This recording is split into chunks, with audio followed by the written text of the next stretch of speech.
Hustle. I am, of course, joined by Jacinta Govan, not just someone who's been across women's basketball here, there, and everywhere for absolutely years. But what are we up to now? 3 or 4 time NBL One Nationals commentator, WNBL commentator, done it all. And of course, here for our very first ever Front Row Hustle / Ball Don't Lie Australia crossover episode. Jacinta, welcome. Hello. Thank you. Yes. 3 NBL One Nationals. I'm very grateful for the same. But yeah, I'm really excited to get our first crossover episode under our belt. The things that we always plan and manifest are now coming into fruition. So, yes, very good to be here. First of many, I'm sure. Mm-hmm. And look, you may have guessed from my best Becky Hammond. I am missing the Aces hat, but still, I've got my hoodie on underneath my suit jacket at the start of spring. But it's in Brisbane where I'm currently recording, and it's muggy. It's muggy, but in an air-conditioned stadium. Oh, they look so good, the coaching staff of the Aces, when they rock this look right down the bench. It's swag for days. And of course, I'm wearing this because we're going to talk WNBA. They're deep in the throes of a finals, the final series. 3 games have been played. We'll obviously get to that shortly, but there is a lot happening in the WNBA in a year where things are on the precipice. It feels like there's amazing growth, obviously, happening in women's sports. There's all sorts going on.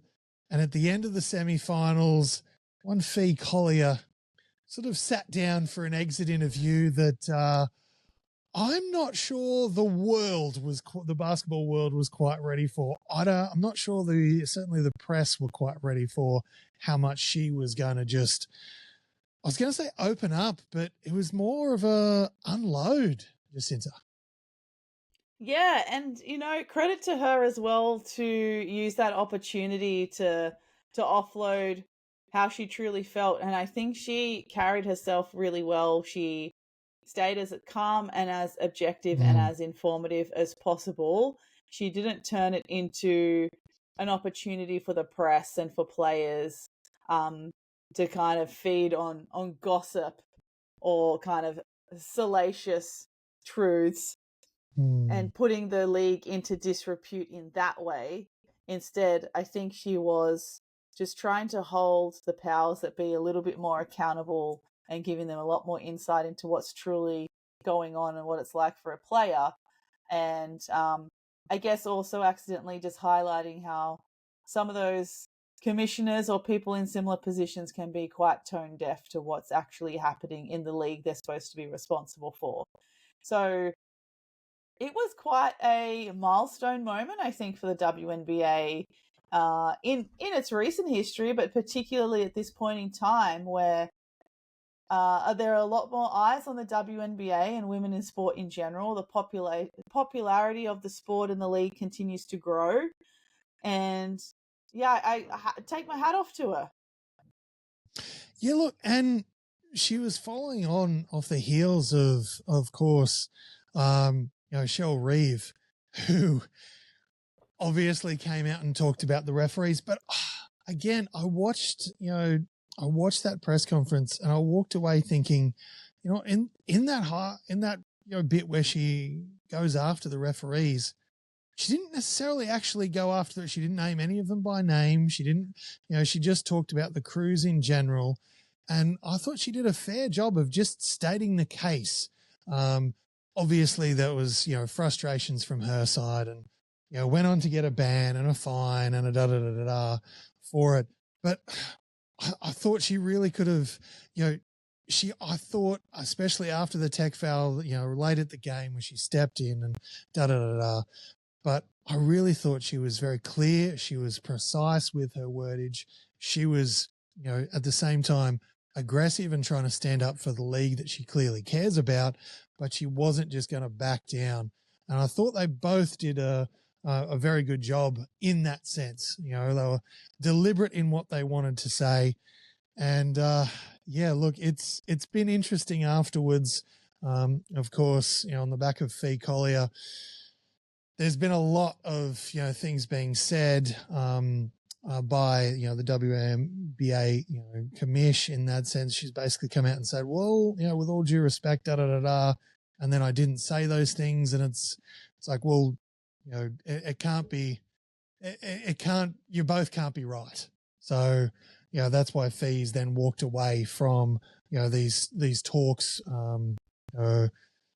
with them in that sense, to walk away from the WNBA talks that were scheduled on the back of those speeches. So it's a really interesting time. What's going to come of it? Will there be a WNBA season start at the regular time? Will there be a strike? Ooh, love a bit of drama. And, you know, the league, the WNBA is definitely giving us that in spades right now. Yeah, and especially when it's finals time as well. So we're in the middle of a final series, which we'll obviously get to in a minute. But the fact that all of this is happening at an administrative level in the WNBA, involving commissioners, players, coaches, you know, referees' performance also put under the spotlight as well.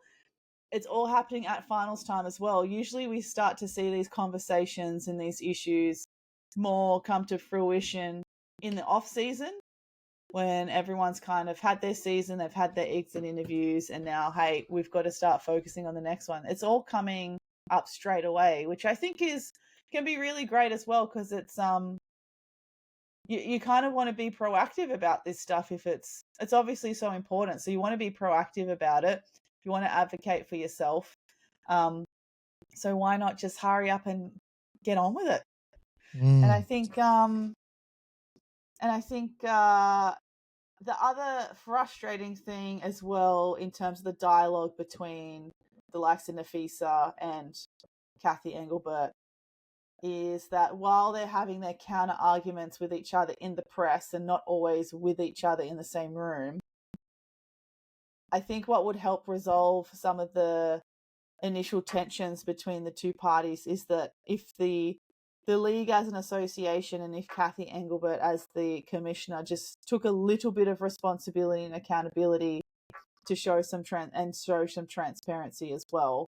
Because while her response is initially to deny what she said or what she did or what she meant, that just adds fuel to the fire. Even if she came out and said, I understand this perspective and I apologize if this is how it was presented, maybe I should have worded it better, this is what I actually meant, I think that would already start to mend a bridge between the two parties. But instead she's just decided to bury her head under the sand and just say, denial is a river. It sure is. It sure is. And it smacks of a teacher who thought she was a friend with a student, like a high school sort of situation, and just divulged everything she was thinking and just spilled the tea everywhere, and then went, oh, you're just telling everyone that. Oh, I've made a mistake. No, that never happened. You know, that sort of thing. And it's like, seen it so many times. And yeah, well, they both can't be, you know, they both can't be true. They both can't be, you know, 100% accurate with, you know, the positions they've taken. So where is the truth? Is it somewhere in the middle? Don't know, but it doesn't look good if with Engelbert just coming out and being like, nah, it's not what I said. Didn't happen. Kind of stuff. It's like, oof, okay. All right. Interesting play. Interesting play. And then to make tone-deaf comments as well about how she's something along the lines about how Caitlin Clark wouldn't have her income without the WNBA, or she wouldn't have the profile without it. Things like that, or grateful for the WNBA's platform is the alleged quote. Yeah, and I think it's safe to say that it's a little bit the other way around, that Caitlin Clark actually gave the WNBA its new platform, or an extension to the platform that was already being built. So I think you got to Yes. flip the script there a little bit, Kathy. And also, there was something else that she said that I felt like I think she made some kind of misguided or underhanded comment about how, she's a mum as well, and she's got lots of things to do, and she's very busy being a mum and the commissioner, and kind of also disregarding all of the mums that are also players and coaches and managers and administrators that make up the league as well. So you're not the only person that's a mother involved in the WNBA. There's also other people, including players, that are balancing the same. Yeah, and at this point, with everything that's going on, like, you're the commission. That's your job, mate. Like, it feels like it's just a poor excuse. As you say. So, yeah, interesting, interesting. But speaking of course, the Caitlin Clark, effect, and of course, it has to be said, the Angel Reese effect as well, because And now the Paige Beckers effect. Yes, it's because of her too, and now Paige Beckers, and sadly we haven't seen a me-bound in a little while, but the WNBA has chalked up to the top two highest ever viewed games without Caitlin Clark on the court as she was injured, and of course without Angel Reese, because the Sky they've had a pretty woeful season, but without those two major pieces, that of course have brought extra eyes and all that stuff, the WNBA has put on a show with these semifinals, finals, playoffs, and people are tuning in and they're staying tuned in because this has been some pretty great basketball we've been able to watch. Almost all the games have been tight. Yes, the occasional blowout game, Liberty, but apart from that, we've got tight games going down to the wire, and we've seen a few of them for the Mercury and their road to these finals, let alone the Aces and the way they had to fight their way past the Clarkless Indiana Fever. Yeah, and a nearly depleted Indiana Fever. They had a lot of injuries. They had Bibby Cunningham, Erin McDonald, Caitlin Clark, all injured. And so their bench was almost just as full and active as those that were managed to play on the court. But yeah, that's a heck of a season for the Indiana Fever. Sure is. But those players who were able to go to the game but not play, showed up in those business-like Air Force Ones, which you love to see that, all business all the time. That's what an black Air Force One absolutely screams. But look, let's get to it. It's the Mercury taking on the Becky Hammond Aces. Aces are going for number 3, and look, that first game, it went down to the wire. Mercury came up a little bit short. Head coach, in a presser afterwards was like, "Yeah, look, I should have settled things with a timeout, this, that, and the other." But Aces get through. Game 2 comes along, and look, we've been treated to an absolute show here by both these teams. They've shown up in all 3 games. Yeah, I totally agree. We've been treated to 3 excellent games so far. They're all been high scoring games as well, consistently up in the high 80s, encroaching on the 90s as well. So it shows the level of caliber. We know it's women's basketball, so we know that they're playing defense. The high scoring has nothing to do with poor defense, as we can sometimes see in other games. But when you look at the statistics across the 3 games so far, it's really, really hard to split them. Sometimes even in closest games, you can find some indication of the statistics, maybe where the losing team kind of went wrong, or what was kind of the pinnacle of their loss, or the pinnacle of the winning team's gain, obviously. But it's really hard to split. I mean, even free throw percentages were I think game one, the Aces only shot at 70% from the free throw line, which is still good, but not their best. But still managed to clinch the 3-point win. And then you look at game two statistics where the Aces were able to win by 13, so a healthier margin. But winning the rebound count, win the assist count, but the Mercury just getting to the line a lot more and then shooting it at 83% from the free throw line. Both teams are also shooting reasonably well field goal percentages too. Like they're all over 40%. I think the lowest field goal percentage we've had so far from the 3 games was in game 2, where Phoenix shot at 40.8%. That's not even bad. Like that's still good.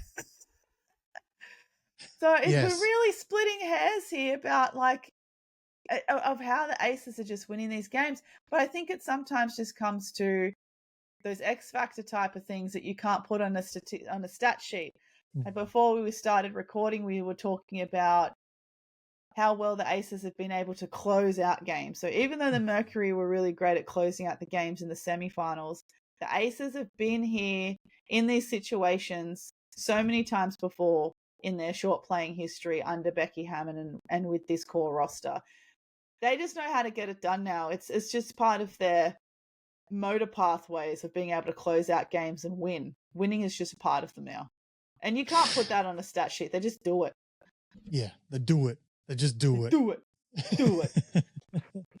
And there was definitely, and we've obviously got to talk about, Sammy, because Mercury are there because of Sammy Whitcomb 3 balls. But there was something that you won't find on the stat sheet that you've noticed that you want to see a slight change up, just an element of Sammy's game that you wanted to adjust now that we're in these finals there, Jacinta. Yeah, it's a difference between low ponytail Sammy and high bun Sammy. Now, this is something, I don't know if it's particular just to me, but I do have other friends who are also fans of women's basketball who notice these things too. But you just tend to know a player by sight and by hairstyle. So, for example, there was one game a couple of seasons ago where Jade Melbourne, who famously wears her hair in a middle part low bun, sitting here right behind her back of her head, quite a low bun. That's her signature hairstyle. There was a game a couple of seasons ago for the Cats where for some reason she had to put her hair in a high bun, and even her own mum didn't recognize her on the broadcast. So this is how, all of our beloved players have their traits, their hairstyles, their sneakers they wear, the way they roll it's all part of them. So something like when Sammy comes out with straightened hair and a low pony, we're like, who is she? We don't know this Sammy. And then this is the same Sammy that goes on to put her team into overtime to get her team's win, making clutch threes. This is low pony Sammy. And the games that I saw so far against the Aces, I've seen high bun Sammy again. And she's still got some of her magic, but not the same clutch magic that we saw in the semi. So bring back low ponytail Sammy. Low ponytail Sammy from the semi. I like it. From the semi, like yep. Not from the block, from the semi. And of course, game 3 took place today as we record. Tough one if you're a Mercury fan. They were out of it. Like I genuinely thought at the end of that third quarter, there was just a feel about the way they were playing. Heads started to go down. Vegas Aces just had some real momentum going into that 3-quarter break. It just had the vibe of a team who was like, looked at the scoreboard, looked at the amount of games they'd already lost, forgotten that whole thing of, in a 7-game series. It's not actually a series until you lose on your home floor. You can lose on the road, that's fine. Losing on your home floor, all right, now we've got a problem. But they were feeling uncomfortable. Third quarter rolls around and they just start going to work. They really put the hammer down. They showed up. They limited for a while there. They seemed to limit, or maybe it was more Vegas were going away from their 4-time MVP and of course Asia Wilson, but they got themselves back into a game that they looked out of with a quarter to play. Yeah, and they had to do that for the second time in the game as well, because the Aces went on a absolute tear in the first quarter to open it up. So we probably weren't expecting at that early stage of the game it was going to only be a 2-point ball game in the end. So the Mercury really having to ride the waves of adversity in the first quarter and then the third quarter. So credit for them to having to do it twice in a game. But just being able to maintain it all the way to the end seems to be a little bit of their downfall. But it will be interesting in the same way that we've talked about the Aces now already developing that winning culture very quickly with this core group and under Becky Hammond.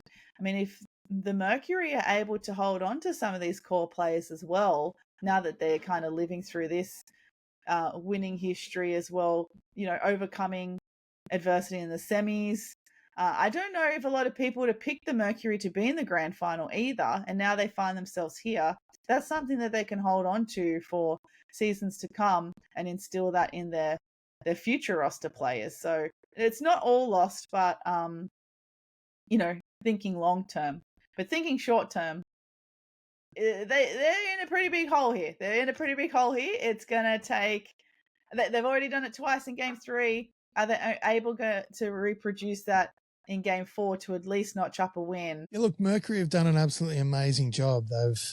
They've obviously lost someone irreplaceable, and of course, Taurasi, lost Brittany Griner, and they still find themselves, making their way to the finals. It's not done yet, but as you say, they're 3-0 is an incredibly tricky spot. You've got to be fantastic 4 nights in a row when you've got a really good association who's on a roll, feeling pretty fantastic themselves, and, going for blood every night. So, look, it'll be interesting, but it was an amazing turnaround for me in that fourth quarter. I really loved it. And I was really worried, as most people were, of course, when Sabally took that inadvertent leg by Bell with about 4 minutes to go. She looked so bad. Concussion protocols.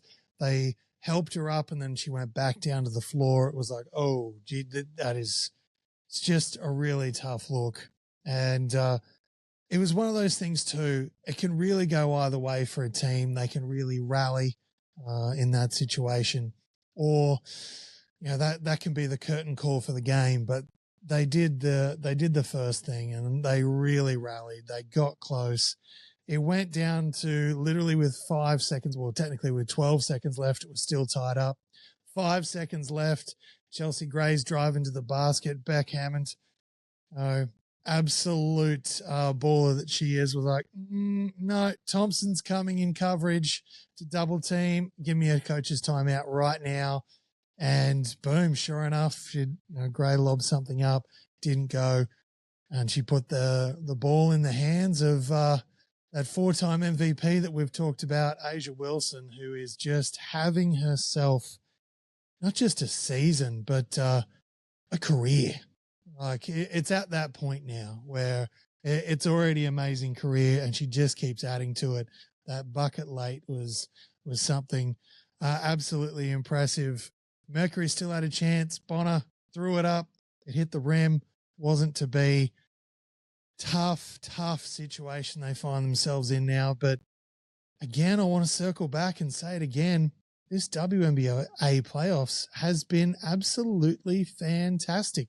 There's been less blowouts. It's been tight games. It's been great to tune in. I very much enjoyed it. Obviously just got back from the States. It was great being over there, having days in theme parks, coming back to the room, turning on the ESPN. Didn't have to go find it. Didn't have to go stream it. It was just on the telly. It was amazing. Their ads over there aren't. I'm not saying they are. They were woeful. But, having that element was definitely really cool. But the product is really good right now. So we've got one more Aces win, or we go the distance and we Mercury pull it out, but they've got the hard road, 4 games to go. It's going to be tricky, especially without if they have to go without Sabali. Yeah, there was an opportunity there for you to put in a pun to say which team has another ace up their sleeve. So we don't do that here on you. Crossovers. We don't do that here at Ball Don't Lie. I don't know what you're talking about. Well, there's 4 aces in a pack, and the aces are 3 and 0, so they've got one more up their sleeve, so to speak. Mm-hmm. I think I will also say that with the quality of play, the pace has been at a high standard all 3 games. The physicality's been at a standard all 3 games. And like we said, we can see that in the reflection of the high level of scoring as well. But yeah, good representation of the league so far and what it's got to offer. Yes, and I don't like to jump on the referees in certain situations, but I will say there was definitely a couple of moments where I scratched my head and was like, I thought for sure that would have been this, or I thought it would have been this. And there's definitely been a few moments where either players or coaches have shared their frustrations as well. And yeah, there's a couple of moments where definitely there could have been a couple of these bad boys, the old tech fouls thrown. But I think as well a little bit of that has been sort of put away because it is the finals and the referees don't want to go making those kind of calls that will definitely have an impact on the outcome. But all right, it is time to play a little game. I'll play a little game, Jacinta. Geez. No pressure. No pressure at all. This little game's brand new, just like this little crossover idea that we've got going here. Brand new little ditty I've put together. Based on, it's a finals edition style situation. I've got a list of some very famous Australian players who've played in the WNBA. And basically the game is, who did that lady play for? So we're looking for who that lady played for. It sounds simple. Now, it might be one player, might be one team, might be a couple of teams. It might even be a team that no longer exists, a team that has folded. There is a bit of that. There is a bit of that. Yep. And that is going to be very brutally tough if that happens. But I thought about it and realized I was in the chair of asking the questions and I was okay with it. So with that in mind, we've got 5 players. I will give you this hint. All of these players have at some point, it is a finals brand, so they've all some point played for the Phoenix or, of course, played for the Aces. So there's a bit of a clue for you. Let's start nice and simple, okay, with a heck of a name, an absolute heck of a name in this one, Michelle Timms. Who'd that lady play for in the WNBA? Who dat? Mm-hmm. Who dat? I also think that she was perhaps the first Australian female to play in the WNBA, if my memory serves me correctly. Yes. And how can Yeah. And she was also one of these teams, might be multiple, might be one, also retired her jersey as their first ever jersey retirement was one Miss Timsy. Awesome. Well, how can I forget the iconic photos of Timsy playing the WNBA in the long shorts and the shiny uniforms of the Phoenix Mercury? It was no bodysuit, was it? It was as far away from the bodysuit as you could get. Those Mercury outfits back in the day. Oh, that was a time in men's and women's basketball. It was the vibe that has run its course, for better or for worse. But yes, very well done. She did play 5 seasons. and just with the Mercury. And, of course, had her jersey retired up into the rafters. Now, let's get to the next one. Miss Sammy Whitcomb, obviously currently in the finals. So that's one that should be fairly easy. But who else did that lady play for? Who did she play for? Who that lady play for? So she also obviously currently with the Mercury. Mm-hmm. She has played for the New York Liberty. She has, yes. She has played for the Seattle Storm. Mm-hmm. And let me just confer with my teams. That's it. She played for Seattle Storm twice. So there was the... Oh, she played for the Storm twice. Yes. I wasn't sure if it was Storm twice or Mercury twice, but... No, Storm twice, obviously starting back in 2017, back when it all began. Okay, tricky one here for you now. Oh, geez, we're going up. We're going up a notch. We are. Steph Talbot. Who did that lady play for in the WNBA? So she recently played for the Liberty. Mm-hmm. She played for the Valkyries. Mm-hmm. She played for the Mercury. Yes. Yes. And she played for the LA Sparks. Yes. Yep. Mm-hmm. I can't remember if she played for Seattle. I'm tossing up between Seattle and Whoa. Ooh. Did she play for Minnesota or Dallas? I think I'm going to go with my gut and say Seattle and then call it there. Okay, there is one team left. There is just one team left. Minnesota.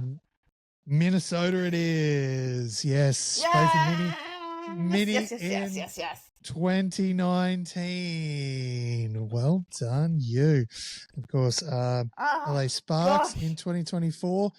And this year, donned the jersey for two teams. Of course. Well done, you.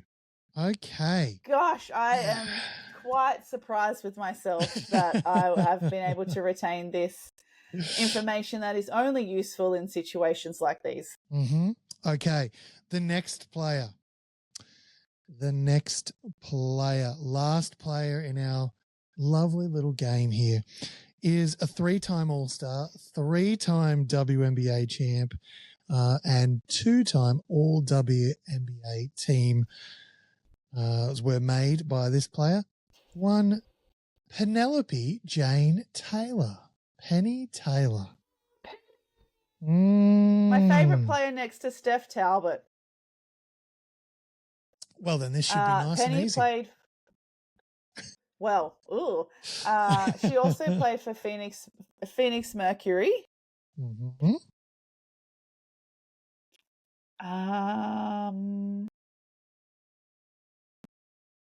Oh, did she maybe play for one of the defunct franchises? Did she play for Maybe. Did she play for Houston Comets? She didn't play for Houston. It wasn't Houston. Oh. Because there was the Houston Comets, there was the San Antonio team that was defunct that Becky Hammond played for. Mm-hmm. I feel like there was one other defunct team. It's definitely at least one. One. If you're a Drew Carey fan, in the intro song of Drew Carey, they actually sing almost this team's Cleveland name. Rocks. The Cleveland Rockers. But it was the Cleveland Rockers. Is that... Because the next one that came to my head was Tulsa Shock. Cleveland Rockers. That's a team I completely forgot about. / didn't even know about. There you go. Wow. Penny Taylor. Drafted in the first round, 11th pick overall. Yeah.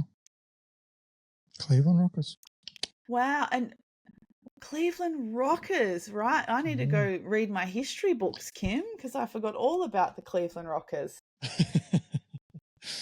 Well, yes. But of course, Penny Taylor had an amazing WNBA journey, as we discussed, and absolute baller, not just in the WNBA, but in a specifically green and a certain color, jersey. Absolutely amazing for those cheeky opals as well. Yes, and also Penny Taylor, a part of that iconic AIS team that won the WNBL championship in 98-99.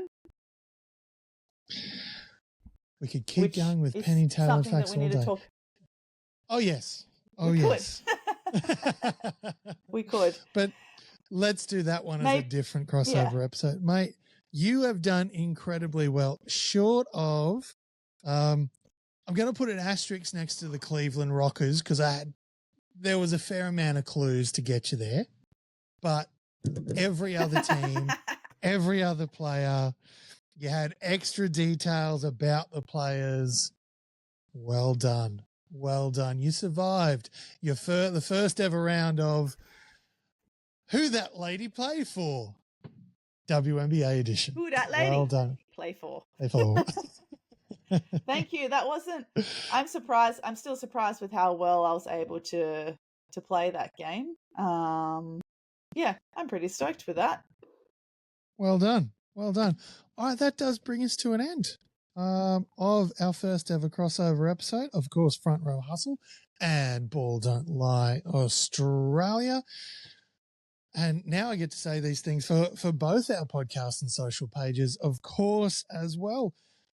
Get around us. Give us those follows and likes. If you're listening on a podcast service that allows those 5-star reviews, please do go ahead and do that. That stuff really does help. And, of course, at ball_don't_lie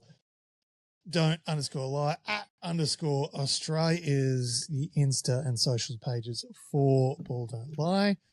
Front Row Hustle, where can the people find them? Yeah, currently Front Row Hustle is on Instagram with a similar handle, front_row_hustle. It is it is a basketball podcast putting the women's game front row and center. #respect the hustle. It's available. We've dropped our first episode just this week on Monday after the October long weekend, featuring Sally Fairman, who's the captain of the Australian Geckos, who are the women's deaf team. They're getting ready for the Deaf Olympics in November. It's up on Zencaster, Spotify, and Apple, and a bunch of other little ones that I can't remember. But we also have our next episode actually on Front Row Hustle. If you liked the content about the WNBA today and the little bit of tea that we did spill, there will be more tea spilt in the next episode of Front Row Hustle because we talked to Christian Braswell, who is a freelance journalist covering the WNBA in the United States. He's also got his own outlets and Substack that we'll share on the episode too. So he knows his stuff. He's in the thick of it. And the next episode, we're going to talk a lot about those contentious issues of the WNBA that we touched on as well in this crossover episode, but also preview some of the WNBA talent that's coming into the WNBL for this upcoming season. So keep an eye on your preferred streaming platforms for that next episode. All right. Front Row Hustle. #respect the hustle. Love it. Love it. The crossover it's now complete. We're in, I like to think we've gone to the left hand. We've burnt the defender. Layup, of course, with the left hand, because I just, it hurts me. It hurts me every time when someone drives to the left-hand side of the basket and then finishes with the right. It's like, there was no defender on your left-hand side. What were you doing? What were you doing? Showing my age, I understand, but still hurts me. internally every time. But that does bring us to a wrap. Get out there, give us those follows and likes and all that stuff. It really does help. And it also just puts a smile on our dials. Jacinta, thanks again. And I'm sure we will see you front row and center hustling for women's basketball again in the future. Thank you for the crossover. Absolutely loved it. But until you're listening to us again, just remember, that ball don't lie.